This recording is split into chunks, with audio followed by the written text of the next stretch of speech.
সাহাবায়ে কেরামকে বললেন, ও আমার ভাইয়েরা, সাহাবীরা বলেন নাই, কারণ ভ্রাতৃত্বের মধ্যে হৃদ্যতা বেশি থাকে। সাহাবী বলেন নাই ইয়া আইয়ুহাল ইখওয়ান, চেহারাটা উপর দিকে তাকিয়ে বললেন, ও আমার ভাইয়েরা, আইদ্দু লিমিসলি হাযিহিল হালা, আইদ্দু লিমিসলি হাযিহিল হালা, আইদ্দু লিমিসলি হাযিহিল হালা। এই যে একটা অবস্থা, মানুষ দলে দলে আসতেছে কবর দেখার জন্য। কিছু মানুষ তাকে গোসল করাচ্ছে, কাফন পরাবে, জানাজা পরাবে, সমস্ত মানুষ কাঁধে নিয়ে তোমাকে একাএকি অন্ধকার কবরে রেখে চির জনমের মতো একটিম কাঙ্গালের ন্যায় ফেলে রেখে চলে আসবে। এই একটা অবস্থা দেখে তুমি নিজের জন্য সবক গ্রহণ করো। আইদ্দুল মিসলি হাযিহিল হালা। এজন্য মৃত্যুর ফিকির যত বেশি করব, নিজের ইসলাহ তত বেশি হবে, যত বেশি। এজন্য রাসূল আকরাম সাল্লাল্লাহু আলাইহি ওয়াসাল্লাম বলেন যে মরার আগে একবার মরো, মরার আগে একবার মরো। রাত্রিবেলায় যখন ঘুমোতে যাই, ওখানে চিন্তা করো যে আমি কবরে আছি, চোখগুলো বন্ধ করে, যে আমি কবরে শুয়ে আছি, আমার হিসাব নিচ্ছে, সারা জীবনের সবকিছুই তো আমার রেকর্ড করা। কি বলেন? রেকর্ড করা না? শুধু তো এই দুনিয়াতে নয়, হাসরের ময়দানে পাঁচ সাক্ষী আমাদের বিরুদ্ধে দাঁড়াবে। আল্লাহর আদালতে ফাঁকি দেওয়ার, আল্লাহর আদালত থেকে মুক্তি পাওয়ার বিন্দু মাত্র কোনো সুযোগ থাকবে না। মানুষগুলো মিথ্যা কথা ওই দিনও বলতে চাবে। ইয়াউমা ইউদাউনা ইলাস সুজুদ, মানুষকে বলা হবে দুনিয়াতে সেজদা করতা, দুনিয়াতে নামাজ পড়তা, হ্যাঁ পড়তাম, সেজদা করো। ফালা ইস্তাতিউন, সেজদার জন্য ডাকা হবে, কিন্তু তারা সেজদা করতে পারবে না। পিঠ এই যে সোজা থাকবে, আর বাঁকা হবে না। ওই দিন মানুষ মিথ্যা কথা বলা শুরু করবে। এই জন্য আল্লাহ সূরা ইয়াসিনে বলেন, আল ইয়াউমা নাখতিমু আলা আফওয়াহিহিম ওয়া তুকাল্লিমুনা আইদিহিম ওয়া তাশহাদু আরজুলুহুম বিমা কানু ইয়াকসিবুন। মানুষগুলোকে মুখে কথা বলার জন্য কোনো সুযোগ দেওয়া হবে না। আমি আল্লাহ মানুষের মুখের মাঝে মোহর এঁটে দিব। তাদের বিরুদ্ধে 5 প্রকারের সাক্ষ্য ওই দিন দাঁড়িয়ে যাবে। 1 নাম্বার, জমিন সাক্ষী দিবে। জমিন, ইজা জুলজিলাতিল আরদু জিলজালাহা ওয়া আখরাজাতিল আরদু আসকালাহা ওয়া ক্বালাল ইনসানু মা লাহা ইয়াউমাইযিন তুহাদ্দিসু আখবারাহা। ইজা জুলজিলাতিল আরদু জিলজালাহা, ওই দিন মানুষের বিরুদ্ধে প্রথম সাক্ষী দিবে জমিন। ইয়াউমাইযিন তুহাদ্দিসু আখবারাহা, জমিনের উপর থেকে আমি আপনি যা করেছি সমস্ত সংবাদ জমিন আল্লাহর সামনে প্রকাশ করে দিবে। সমস্ত সংবাদ জমিন প্রকাশ করে দিবে। 2 নাম্বার সাক্ষী দিবে আমাদের অঙ্গ প্রত্যঙ্গ, এমনকি আমাদের শরীরের চামড়া পর্যন্ত আল্লাহর দরবারে সাক্ষী দিবে। শরীরের চামড়া পর্যন্ত সাক্ষী দিবে। আল্লাহ কোরআনে কারিমে বলেন, ওয়াকালু লিজুলুদিহিম লিমা শাহিদতুম আলাইনা ক্বালু আনতাকানাল্লাহুল্লাযী আনতাকা কুল্লা শাই।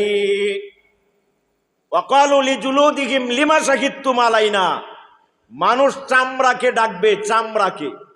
লিমা শাহিদতুম আলাইনা, লিমা শাহিদতুম আলাইনা, তোকে ভালো রাখার জন্য কত স্কিনের ডাক্তার আমি দেখিয়েছি, কত প্রসাধনী তোর মাঝে আমি বসেছি, তোকে সুন্দর রাখার জন্য, তোকে সুস্থ রাখার জন্য, নিজের স্কিনটাকে সুন্দর রাখার জন্য লক্ষ লক্ষ টাকাও মানুষ খরচ করে।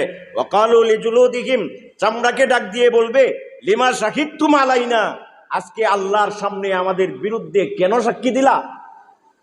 তোমার জন্য আমি কম করেছি দুনিয়াতে, কেন সাক্ষী দিলা? ক্বালু, চামড়া ডাক দিয়ে বলবে, আনতাকানাল্লাহুল্লাযী আনতাকা কুল্লা শাই, আরে তোর তো কপাল ভালো, আল্লাহ পাক রব্বুল আলামিন যদি দুনিয়াতে আমাকে কথা বলার শক্তি দিত, আমার জবানটা খুলে দিত, দুনিয়াতেই আমি তোর সমস্ত অপকর্মের কথা আল্লাহর দরবারে প্রকাশ করে দিতাম। এই জন্য ভাই, কে কেমন এটা আমরা সবাই জানি। আমি কেমন আমি জানি আপনি কেমন, আপনি জানেন, আমার হিসাব আপনি জানেন না।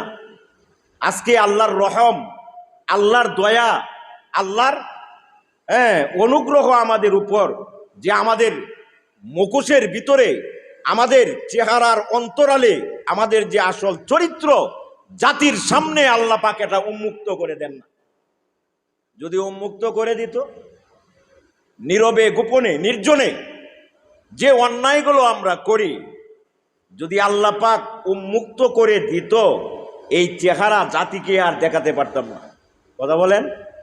এই জন্য হাদিসে কুদসিতে আল্লাহ বলেন, ইবনা আদম লাউ কাশাবতু সিররাকা লা সাব্বাকান নাস। ইবনা আদম লাউ কাশাবতু সিররাকা লা সাব্বাকান নাস।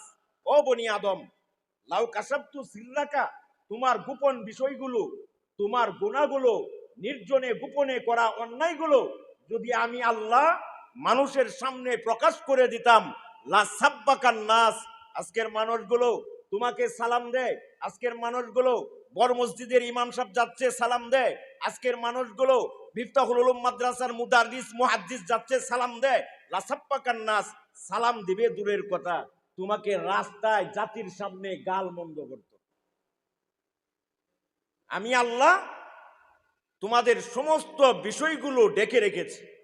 এজন্য ভাই, 3 নম্বর সাক্ষী দিবে ফেরেশতা নিযুক্ত, ফেরেশতা নিযুক্ত, তারা সাক্ষী দিবে।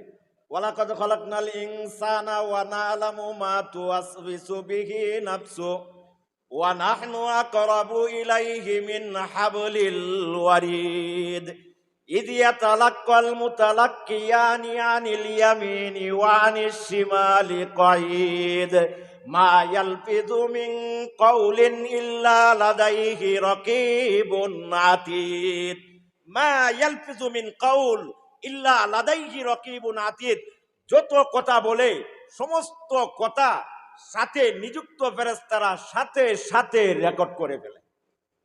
ও ভাই, কোনো সুযোগ নাই, কোনো সুযোগ নাই। এরপর আল্লাহ বলেন, দরকার নাই জমিনের সাক্ষীর, দরকার নাই তোমার অঙ্গ প্রত্যঙ্গের সাক্ষীর, দরকার নাই ফেরেশতাদের সাক্ষীর। ওয়াকাফা বিল্লাহি শাহিদা, আমি আল্লাহ যে সাক্ষী হিসাবে যথেষ্ট, এটা কি তোমরা জানো না? দরকার নাই জমিনের সাক্ষীর, দরকার নাই ফেরেশতাদের সাক্ষীর, আমি আল্লাহ যে সাক্ষী হিসাবে যথেষ্ট, এটা তোমাদের মনে নাই? এজন্য ভাই, সর্বশেষ সর্বশেষ নিজের শুদ্ধির জন্য, আত্মশুদ্ধির জন্য, ইসলাহে নফসের জন্য সাহাবায়ে কেরাম রাদিয়াল্লাহু তাআলা আনহুম আজমাইন যখনই যে অবস্থায় আল্লাহর রাসূলকে পাইতেন, যখনই যে অবস্থায় আল্লাহর রাসূলকে পাইতেন, তখনই আল্লাহ রাসূলকে জিজ্ঞাসা করতেন, ইয়া রাসূলুল্লাহ দুল্লানি আলা আমাল ইউদখিলুনুল জান্নাহ। ইয়া রাসূলুল্লাহ, কিছু আমল বলে দেন না, যে আমলগুলো আমি আদায় করলে জান্নাতে পৌঁছতে পারবো, যে আমলগুলো যদি আমি পালন করি জান্নাতে পৌঁছতে পারবো। আজকে আমরা অভিজ্ঞ যারা উলামায়ে কেরাম, যারা যারা মাগের উলামায়ে কেরাম, তাদের কাছে যাই না, তাদের সুহবতে যাই না, তাদের সংস্পর্শে যাই না, নসিহতের কথা জিজ্ঞেস করি না। আজকে আমাদের প্রধান অতিথি যিনি হযরত ওয়ালা সুলতানুল ওয়াইজিন হযরত মাওলানা